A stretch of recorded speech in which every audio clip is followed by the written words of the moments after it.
ጤና ይስጥልን የተከበራችሁ ተመልካቾቻችን ከሸካ ቴሌቪዥን የሰዓቱን ዜና ይዘን ቀርበናል። ከዜናዎቹ ጋር ሚልኪያስ መስፍን ነኝ። ከለውጡ መንግስት ምስረታ ወዲህ የሚጨበጥ ለውጥ እንደ ሀገር የተመዘገበ ቢሆንም ብልጽግናን ለማረጋገጥ የአፈጻጸምና አስተዳደራዊ ክፍተቶችን በፍጥነት ማረም ከባለድርሻ አካላት እንደሚጠበቅ በሸካ ዞን የማሻ ከተማ ነዋሪዎች ተናገሩ። የጉባ ብስራቶች የመደመር መንግስት ትሩፋቶች በሚል መሪ ቃል ከተማ አቀፍ የህዝብ ውይይት በማሻ ከተማ ተካሂዷል። ጥንቅሩ የወንድማገኝ ገሪቶ ነው። በዛብህ ታደሰ እንደሚከተለው ያቀርበዋል። መድረኩን የመሩት የደቡብ ምዕራብ ኢትዮጵያ ህዝቦች ክልል መንግስት ሴቶችና ማህበራዊ ጉዳይ ቢሮ ኃላፊ ወይዘሮ ገነት መኩሪያ የመደመር መንግስት የህዝቡን የመልማትና መልካም አስተዳደር ጥያቄ በመመለስ የጉባ ብስራቶች ላይ እያሳየ ያለውን የለውጥ ጉዞ አጠናክሮ ይቀጥላል ብለዋል። የጉባ ብስራት ብለን ከምናወራው አንዱ የኢትዮጵያ ህዝብ የተባበረ ክንድ በሀገሩ አቅም በሀገሩ እውቀት በመታገዝ ድል የነሳነው የህዳሴ ግድብ ምረቃትና የተለያዩ ከዛ በላይ የሚሰሩ ግዙፍ ትላልቅ የኢትዮጵያን ወደ ከፍታ የሚመሩ ፕሮጀክቶች የተመሰሩበት ጊዜ ነበር። ይህ ጊዜ ለኢትዮጵያውያን አንገታቸውን ከፍ የሚያደርጉበት በዓለም መድረክ ላይ ኢትዮጵያ እውቅና ያገኘችበት የኢትዮጵያ ህዝብ ደግሞ ከተባበረ የማይችለው የማይንደው ተራራ እንደሌለ የታወቀበት ነው። እንደ ሀገር የመጣውን ለውጥ ይበልጥ አስጠብቆ ለማስቀጠልና የውል ትርክትን ለመገንባት ህዝቡ በየደረጃው የሚያነሳቸውን ጠንካራና ደካማ ጎኖችን ተቀብሎ በተዋረድ መፍታት ወቅቱ የሚጠይቀው ተግባር መሆኑን የቢሮ ኃላፊዋ አብራርተዋል። የትኛውም የልማት ስኬት፣ የትኛውም የሰላም ስኬት፣ የትኛውም የዲፕሎማሲ ስኬት ከህዝብ አንድነት፣ ከህዝብ ትብብር፣ ከህዝብ አብሮ ከመቀናጀት ከመንግስት ጋር ከመስራት ውጪ ሊመጣ አይችልም ማለት ነው። ይሄንን በማድረጋችን የመጡ ለውጦቻችንን የመጡ ስኬቶቻችንን የምንገመግምበትና የቀሩ ጉድለቶቻችንን በማየት ቀጣይ የምናቅድበት በጉባ ብስራት ላይ ደግሞ የተቀመጡ ተጨማሪ ግቦቻችንን የምናሳካበት ትልልቅ ፕሮጀክቶችን የምናበስርበትና የምንሰራበት ጊዜ እንደሆነ በደንብ አድርጎ የሚታይበት ወቅት ነው። ለውይይት የተዘጋጀውን ሰነድ በመንተራስ አስተያየት ከሰጡት የማሻ ከተማ ነዋሪዎች መካከል አቶ ብርሃኑ በቀለና አቶ ዘሪሁን ዘለቀ ከመደመር መንግስት ሀገሪቱ አንገቷን ቀና ያደረገች በመሆኑ ውጤቱ እንዳይቀለበስ ህዝቡን ደጀን አድርጎ መስራት ያስፈልጋል ብለዋል። አሁን እየመጣ ያለው ልማት መንግስትን በኢኮኖሚ ላይ እያሳየ ያለው ትልቅ ለውጥ ማንንም ቢደብቅ የሚደበቅ አይደለም፣ የሚታይ ነገር ነው። እንደ ሀገር ያለው ለውጥ ከኛም አልፎ የአፍሪካ ሀገራትም የዓለም ሀገራትም አደንቆት የተቀበለው ነው። እኛም በአይናችን እያየን እየኖርንበት ያለንበት ነው።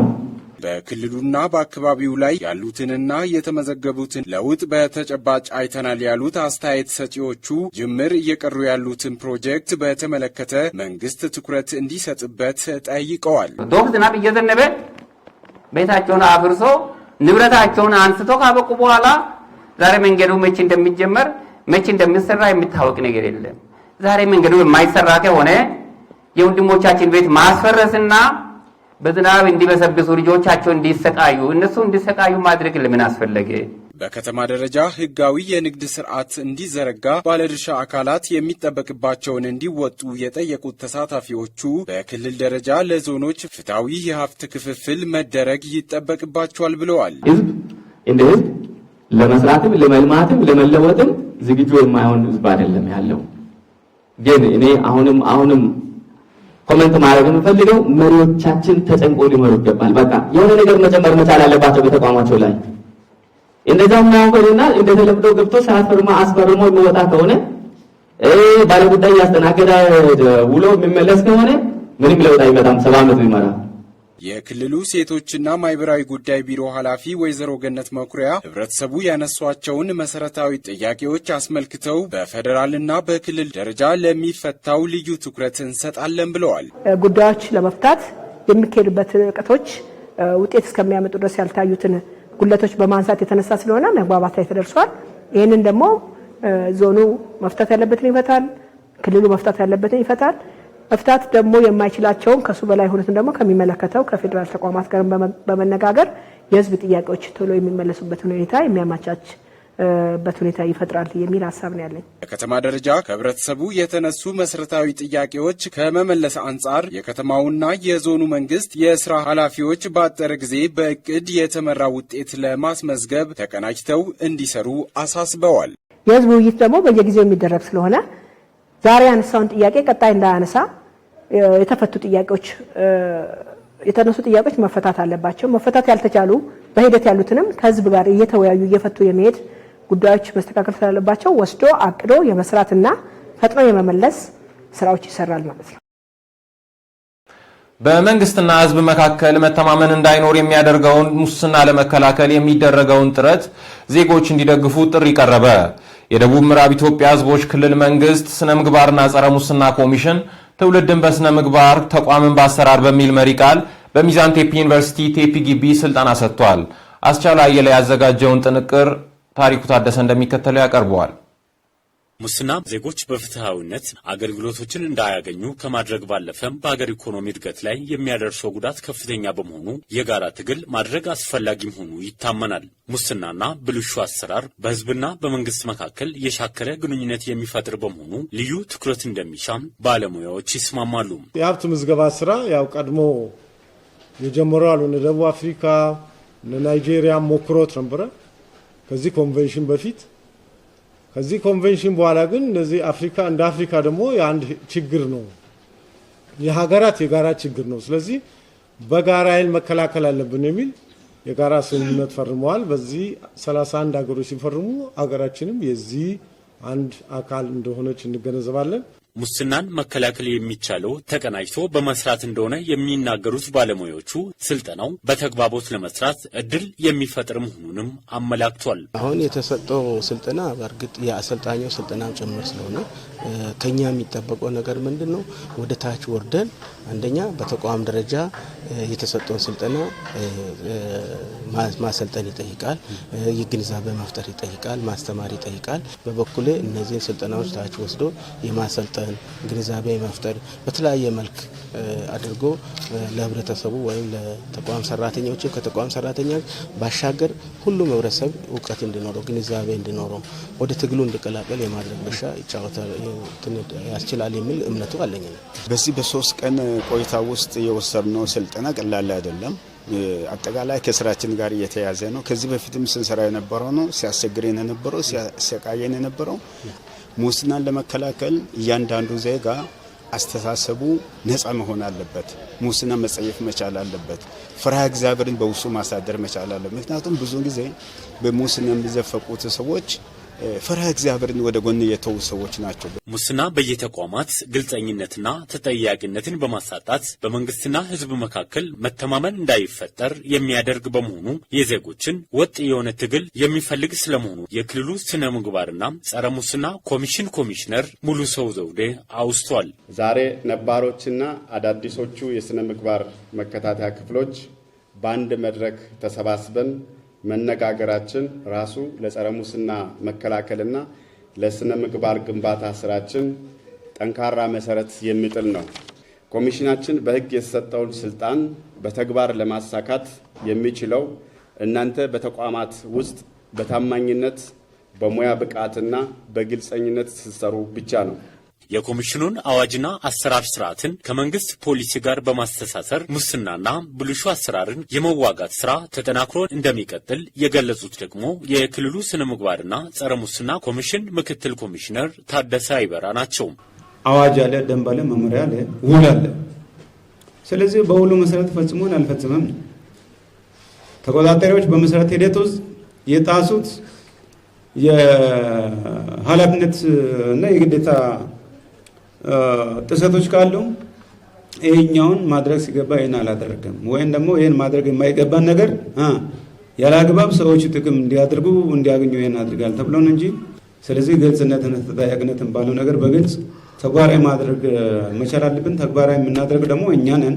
ስልጠናው የኮሚሽኑን ማቋቋሚያ አዋጅና መመሪያን መሰረት በማድረግ ሙስናና የጥቅም ግጭቶች፣ ሙስናን መከላከል፣ ሀብት ማሳወቅና ምዝገባን ማካሄድ እንዲሁም የአሰራር ስርዓት ጥናትን ጨምሮ በሌሎች ርዕሰ ጉዳዮች ላይ ትኩረት ያደረገ ሲሆን እስከ ታችኛው መዋቅሮች ጭምር ተጠናክሮ እንደሚቀጥል ተገልጿል።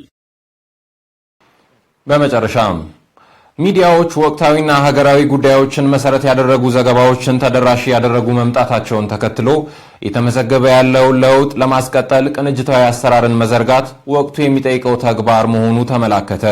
በዶክተር ወልደማርያም በዛብህ የተመራው የክልሉ መንግስት ኮሚኒኬሽን ቢሮ ባለሙያዎች በደቡብ ሬዲዮና ቴሌቪዥን ድርጅትና በሸካ ማህበረሰብ ሬዲዮና ቴሌቪዥን የሥራ እንቅስቃሴ ላይ መክሯል። አስማሙ ኃይሉ ተጨማሪ አለው።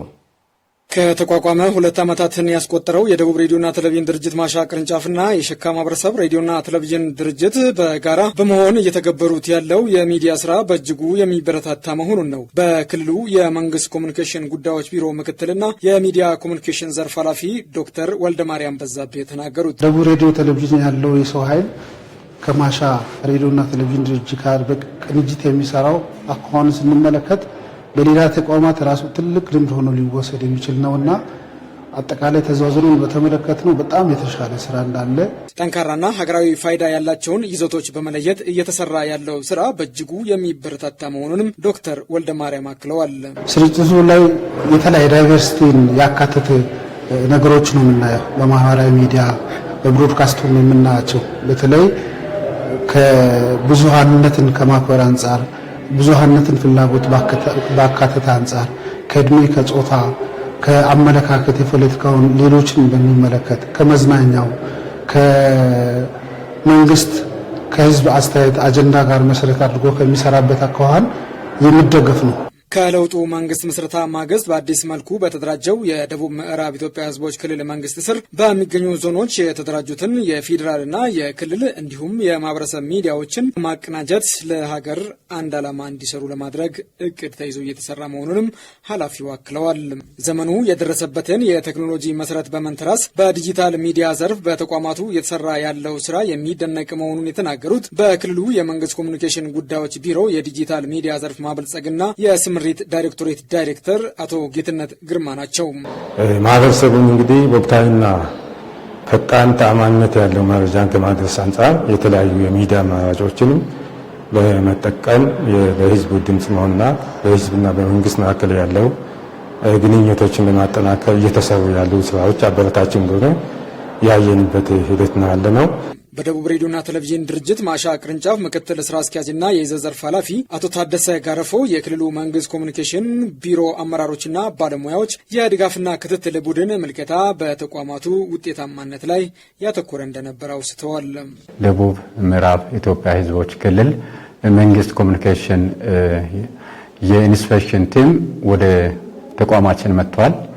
ወደ ተቋማችን በመጡበት በዚሁ ሰዓት ላይ አጠቃላይ በተቋሙ ውስጥ የሚከናወኑ የስራ እንቅስቃሴዎችን ገምግሞ አይቷል።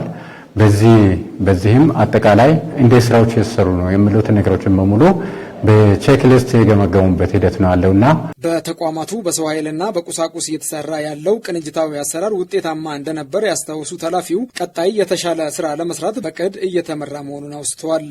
የሸካ ማህበረሰብ ያለውን ሀብት ያለውን ፋይናንስ እንደዚሁ ሎጂስቲኮችን የዞኑ መንግስት ደግሞ ለሁለቱም ተቋማት ባደረገው ድጋፍ ሁለቱ ተቋማት ላይ ያለውን ማቴሪያል በጋራ በመጠቀም እንደገና ደግሞ ለህብረተሰቡ ሁለቱም ተቋም አገልግሎት መስጠው ለህብረተሰብ ስለሆነ ለአካባቢ ማህበረሰብ ስለሆነ ለሀገሪቱ አስተዋጽኦ የሚያደርጉ በመሆናቸው ሁለቱም ደግሞ በጋራ ቢሰሩ ተቀናይቶ ቢሰሩ አሁንም የበለጠ ጥቅም ስለሚኖረው ይህን ታሳቢ በማድረግ ነው ስምምነቱ የተፈረመውና በስምምነቱ መሰረት አጠቃላይ የሰሩ ያለው ስራዎችን ስናይ ውጤቱ ጥሩ ውጤት የመጣ ያለበት ሂደት ነው። ተቋማትን በቅድ መምራት፣ አጀንዳ ቀረጻና ትግበራ፣ የዲጂታል ሚዲያ አጠቃቀምና አደረጃጀት፣ የድጋፍና ክትትል ቡድኑ ያተኮሩባቸው ጉዳዮች ናቸው። በተቋማቱ ቢቀረፍ ተብለው ለክልሉ መንግስት ኮሚኒኬሽን ጉዳዮች ቢሮ የተነሱ አንዳንድ ጉዳዮችን በመለየት እንደ ክልል ቢሮ የሚፈቱትን በአጭር ጊዜ ለመፍታትና በቅንጅት የሚፈቱትን ደግሞ ለይቶ ለባለድርሻ አካላት በማቅረብ እንደሚፈታም ቡድኑ አመላክቷል።